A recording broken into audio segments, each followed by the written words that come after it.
ঢাকা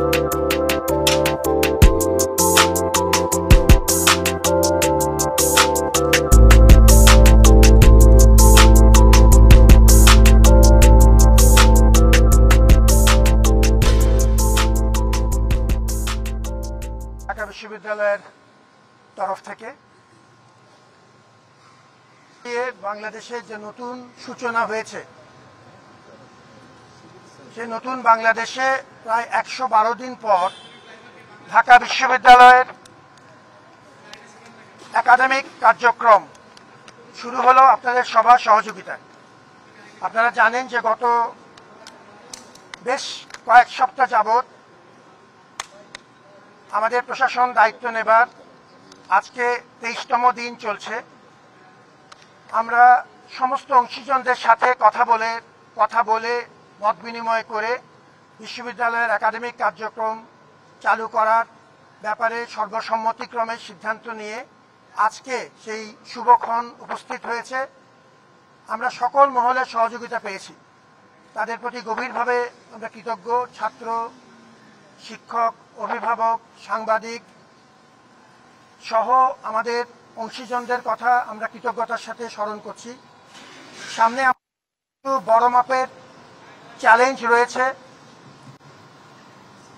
কিছু সময় আমরা পড়াশোনার মধ্যে থাকতে পারিনি, সেটি কি করে দ্রুত পুষিয়ে নেওয়া যায় সে বিষয়ে আমাদের কিছু পরিকল্পনা আছে। ছাত্র শিক্ষক সবাই কঠিন মনস্তাত্ত্বিক এবং শারীরিক স্ট্রেসের মধ্য দিয়ে, একটা ট্রমার মধ্য দিয়ে এই পর্যায়ে এসছেন। আমরা সেই ট্রমা এবং সার্বিক মানসিক এবং শারীরিক কল্যাণের জন্য কিছু বিশেষ ব্যবস্থা নেওয়ার চেষ্টা করছি।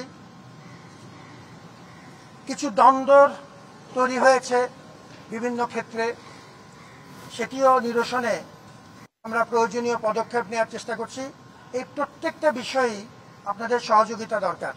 ঢাকা বিশ্ববিদ্যালয়কে প্রকৃত অর্থেই আমরা জনগণের প্রতিষ্ঠান মনে করি। এটি একটি জনপরিষদ এবং সর্বজনতার এতে অধিকার এবং দায় আছে।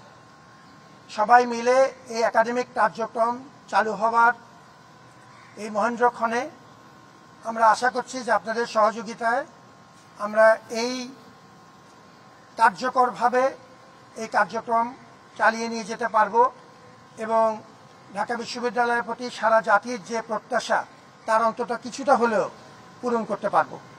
আজকে আপনাদের সাথে আমাদের বক্তব্য এই পর্যন্তই। আমরা যেটা চিন্তা করেছি যে সাংবাদিকরা আমাদের অত্যন্ত গুরুত্বপূর্ণ অংশীদার, তারা সমাজের দর্পণ এবং তাদের মাধ্যমেই আমাদের সাথে সমাজের যোগাযোগ।